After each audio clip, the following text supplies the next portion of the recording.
With a beautiful morning wishes, we welcome you all back to the 2nd December episode of Civilspedia's Daily Current Affairs Analysis, brought to you by ShankarIASAcademy. Before getting into the list of topics for today's discussion, kindly ensure your subscription to the ShankarIASAcademy YouTube channel and don't forget to click the bell icon for receiving on-time notification.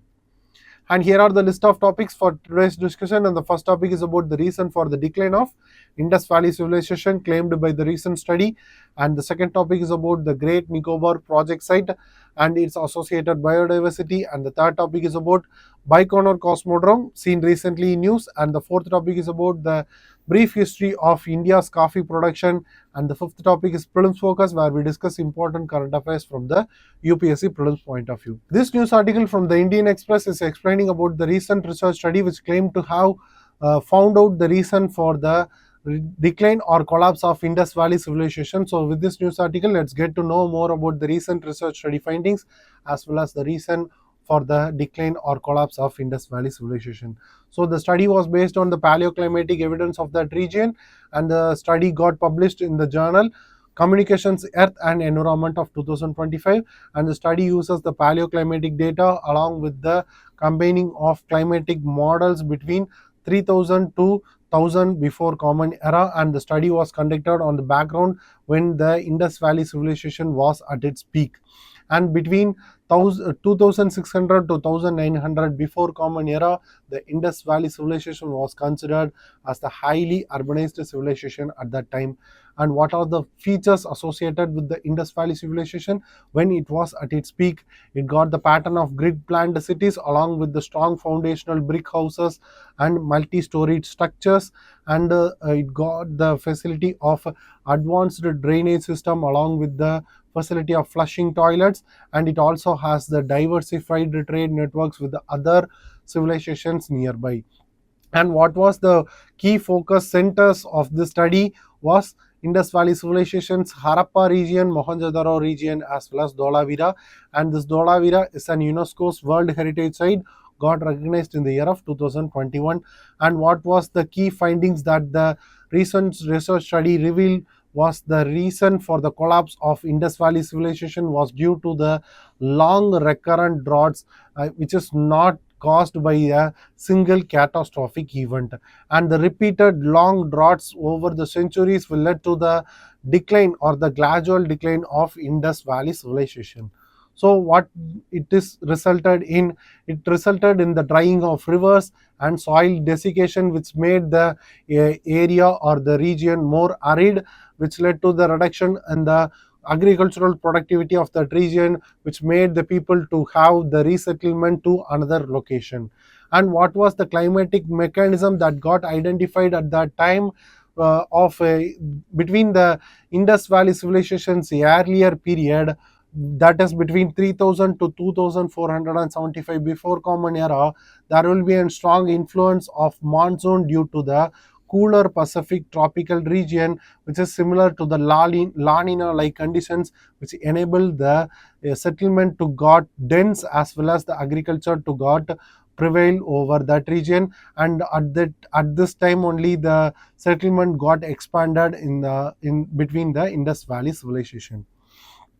So with respect to the later period of the Indus Valley Civilization, there is a phenomenon known as the Pacific warming happened, which weakened the monsoon of that region, and eventually the rainfall also got significantly reduced, between 10 to 20% of reduction, and the higher temperature also prevailed over that region, which led to the relocation of the settlement on that region, and the severe multi-decadal drought which led to the gradual decline of that Indus Valley Civilization.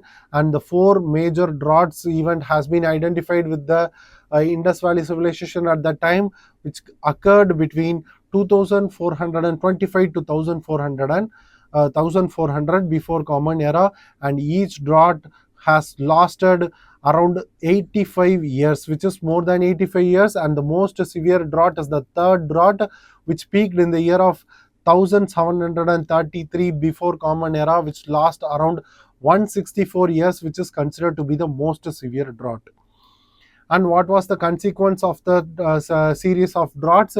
which led to the shrinking of lakes and playas, and the river flow also got significantly reduced, and the trade route got disrupted because of the relocation from the Indus Valley's region, and it led to the decline of Harappan cities eventually. And what was the societal response and resilience with respect to the series of droughts as well as the gradual decline of agricultural productivity and rainfall? The Harappans has adopted nearly 2000 years because of the prevailing droughts, and shifted the crop choices from the water intensive crops to the drought resistant crops, and the drive and got the diversification along the trade networks, and they moved the settlements near the reliable water along the Indus Valley and its perennial tributaries. And the governance also got fragile at that time because of the frequent relocation as well as the frequent droughts over that period, and the repeated droughts eventually led to the dispersal and decline of Indus Valley Civilization. And the significance of this study that has been recently conducted will be the first to record the multi-record climate reconstruction at that time from the caves, lakes, sediments as well as the climate modeling, which shows the hydroclimatic civilization link clearly and offers insight for other ancient riverine civilizations such as Egypt, Mesopotamia and China will be observed from this model. And with respect to the modern relevance of the study, it will have the relevance to the climate resilience that we need to take care of, and the sustainable water strategies that needs to be practiced, and the drought adaptational planning. And moving to the practice question session, there is an UPSC Prelims Practice Question, previous year question which asked in the year of 2020, and the question is, which one of the following ancient towns is well known for its elaborate system of water harvesting and management by building a series of dams and channelizing water into connected reservoirs? Option A, Dholavira; option B, Kalibangan; option C, Rakigargi; and option D, Ropar. So the answer for this question will be option A, Dholavira. This news article from The Hindu is also about the study findings which highlights or reveals the Great Nicobar Project site's biodiversity. So with respect to the Great Nicobar, it is the largest in the Nicobar group of islands and also a part of UNESCO's Great Nicobar Biosphere Reserve. And what made it in news is the recently framed mega infrastructure project which is about to be implemented under the renewed survey reveals the new surge of species in that region. And what are the key discoveries that is associated with the project site?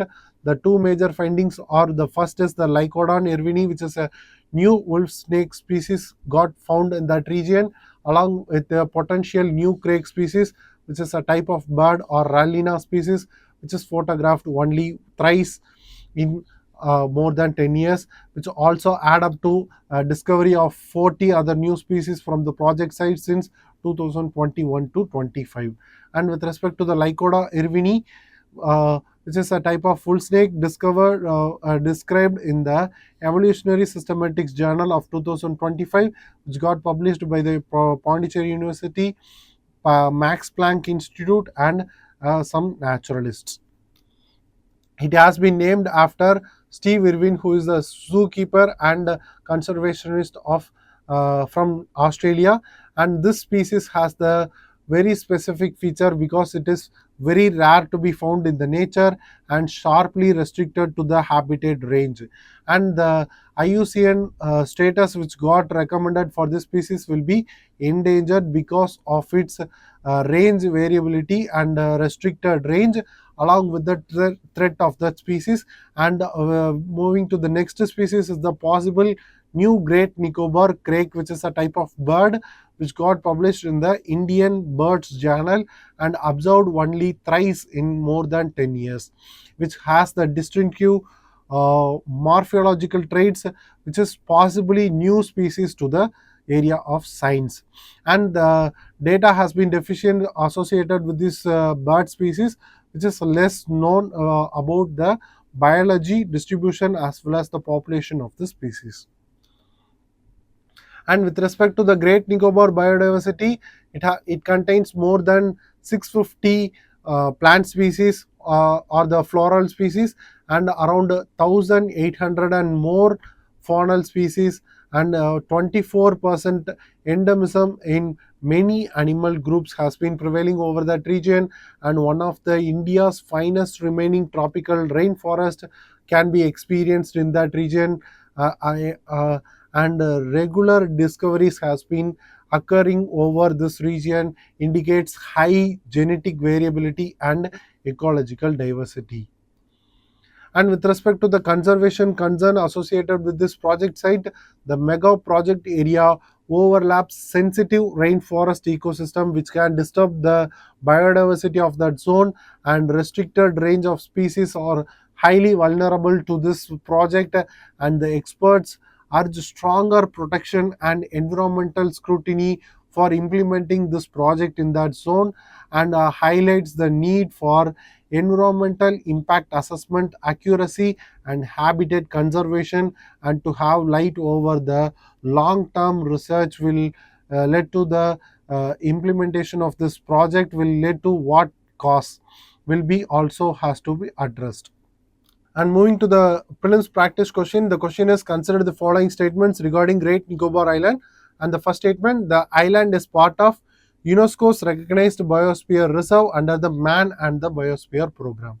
Second, the recent studies 2021 to 25 have reported multiple new species discoveries including reptiles, birds, amphibians and insects from the Great Nicobar project site. Which of the statements given above is are correct? So with respect to this question, the first statement was correct and the second statement was also correct. And the answer will be option C, both 1 and 2. Yes. With this, we move to the next topic. With this news article from The Hindu, we will get to know about the Baikonur Cosmodrome and why it is in news from the UPSC Prelims point of view. So what is this Baikonur Cosmodrome is of? It is a world's first and largest operational spaceport located in the Kazakhstan and owned by Kazakhstan, and it is currently being operated by the Russia under the long-term lease. And it was constructed initially in the 1950s as a missile testing range center and later become the main center for the Soviet space program. So it is to be noted here why it has been transformed from the missile testing center to the Soviet space program, because of its geographical locational advantage, because it was located in the isolated region of Kazakhstan, which is far away from the populated region, and it also being located proximity to the equatorial region which supports the launch of spacecraft. So with respect to the historical significance, the Sputnik 1, which is the world's first artificial satellite, has been launched from this spaceport in the year of 1957, and it also launches the Vostok 1, which is the spacecraft which carries the first human spaceflight, carrying Yuri Gagarin, who is the first human to travel to space in the year of 1961. And if you know the first woman to travel to space, please mention her name in the comment section given below. And this spaceport has been used for launching cosmonauts into space and conducting the space station modules and conducting probes such as the interplanetary probes, and also undertaking the cargo missions to the international space stations. And with respect to its key features and facilities, it is located on the Kazakh steppes, which is also very important for our UPSC prelims, which includes the facilities such as launching complexes, assembly and testing buildings, tracking and control stations, cosmonaut housing and support facilities. And it also supports majorly the Proton and Soyuz, which is being undertook the crewed space mission to the space, and other launch vehicles also supported by the spaceport, which is having the crewed launch pads such as Site 1 and Site 31-6, which is currently used for Soyuz, which is a crewed space mission to for launch pad for crewed launches. And with respect to the recent incidents, on the November 27th of 2025, during the mission known as the Soyuz MS-28 mission, Soyuz 2.1A rocket launch has been damaged on its launch, which causes damage to the site of 31-6 and led to the collapse of a service platform into the flame trench. So The crude operation has been temporarily suspended because of this crash, and the engineers are assessing the damage as well as planning to repair and renovate this launch pad.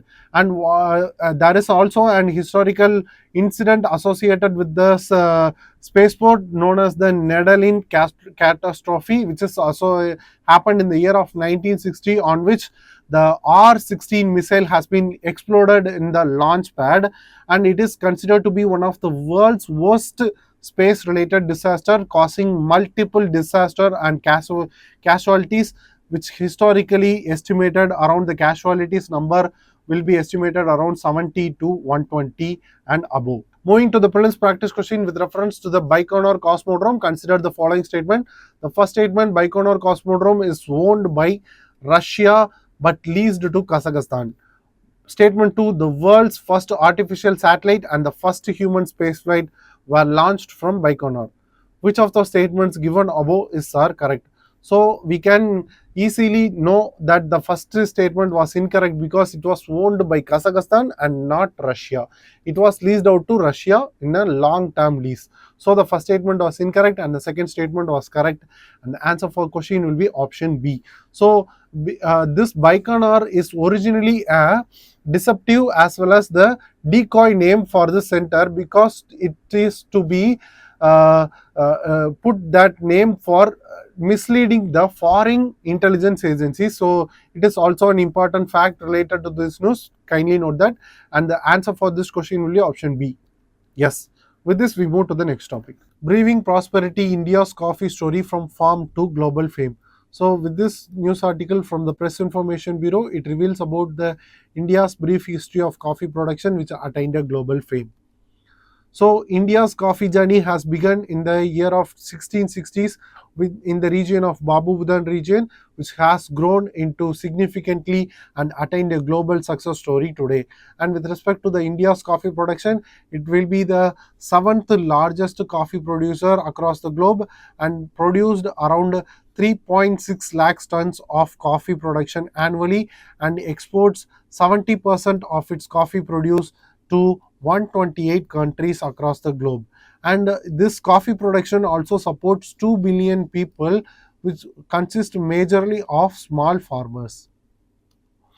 And who are all the top producers in the India with respect to the state-wise data? With related to 2025 to 26 data, the Karnataka tops the list with the coffee production of 2,80,275 metric tons of coffee produced annually, and followed by the Karnataka and Tamil Nadu.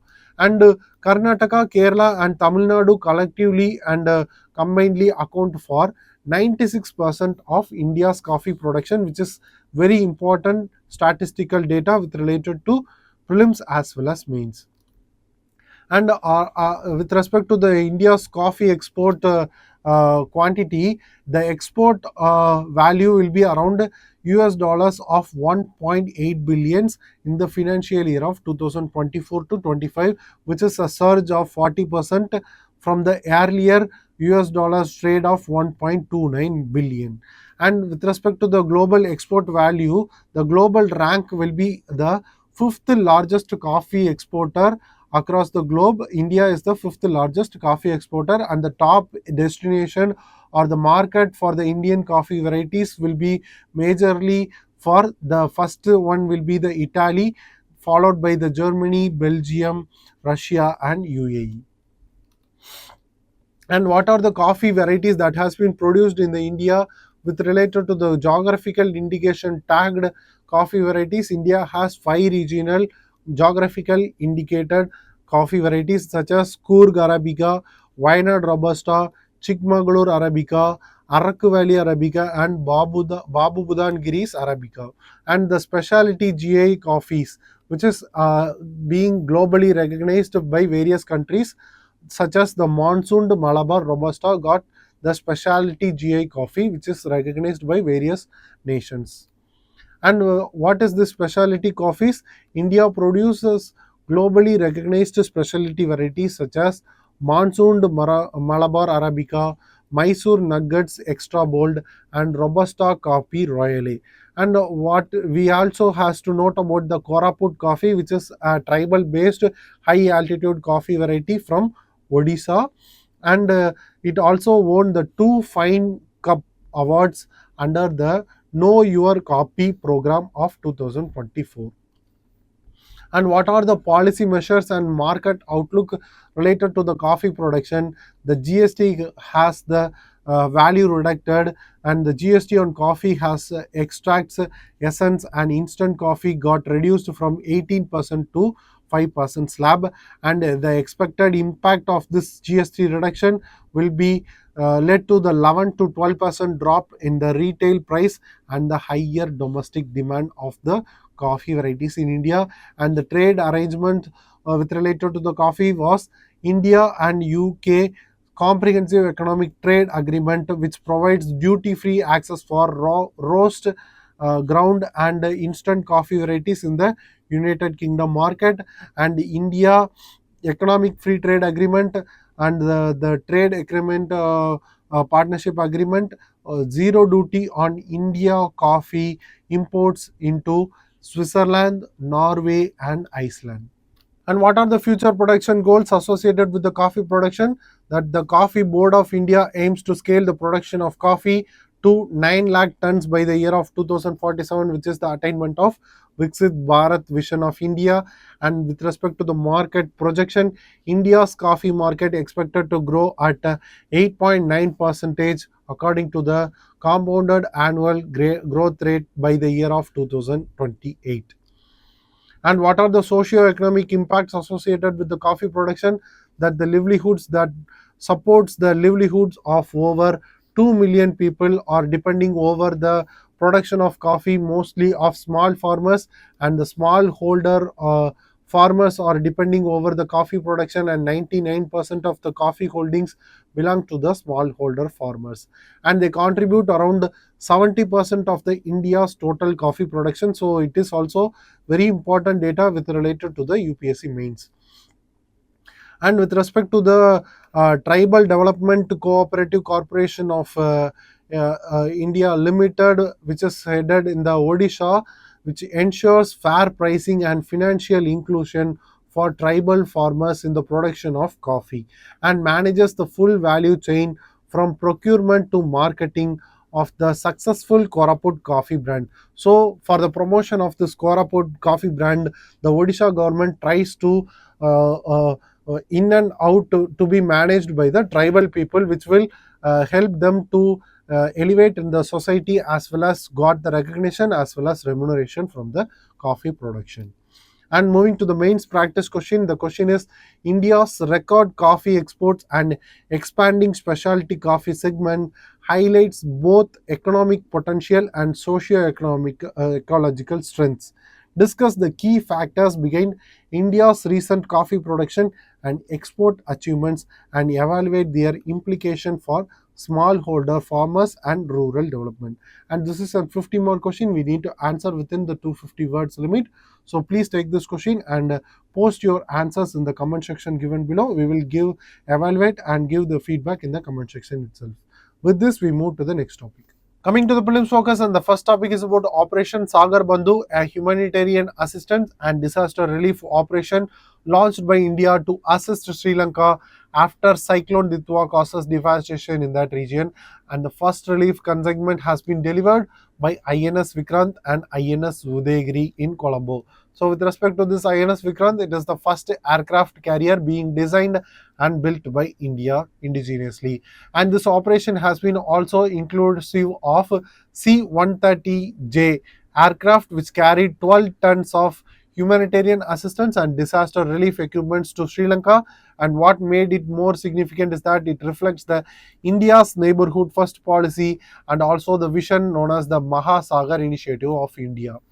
And moving to the next topic is about global guidelines, which is aiming to combat the infertility across the globe, and it is being issued by the World Health Organization, and the primary aim is to improve the prevention, detection, and treatment of infertility across the globe. And what is this guidelines is of? It provides 40 recommendations and call for integrating fertility into national health funding and also the strategies. And what is the definition that has been provided by the WHO according to the infertility? According to WHO, infertility is the inability of male or female reproductive systems to achieve pregnancy after 12 plus months of regular unprotected sexual intercourse. And what is the data associated with this infertility across the globe? 1 in 6 people across the globe experience infertility during their lifetime. So it is the very important data which shows the infertility rate across the globe. And what made it more impact in the society is that the stigmatization behavior associated with the infertility and the financial difficulties to overcome this. And moving to the prelims practice question, the question is Operation Sagar Bandhu, which was recently seen in news, refers to option A, India's joint naval exercise with Asian countries. Option B, India's humanitarian aid operation in Sri Lanka. Option C, India's anti-piracy operation off the coast of Somalia. Option D, India's coastal security initiative along the Arabian Sea. So we can easily arrive at the answer that it is option B is the correct answer. It is the humanitarian aid and disaster relief operation conducted and launched by India in the region of Sri Lanka. Yes. With this, we came to the conclusion of this episode. Hope you guys like the video. Please share your positive comments and suggestions in the comment section given below, and share the video to your friends, and don't forget to click the subscribe button as well as the bell icon for receiving on-time notification. Thank you for watching us. Have a great day.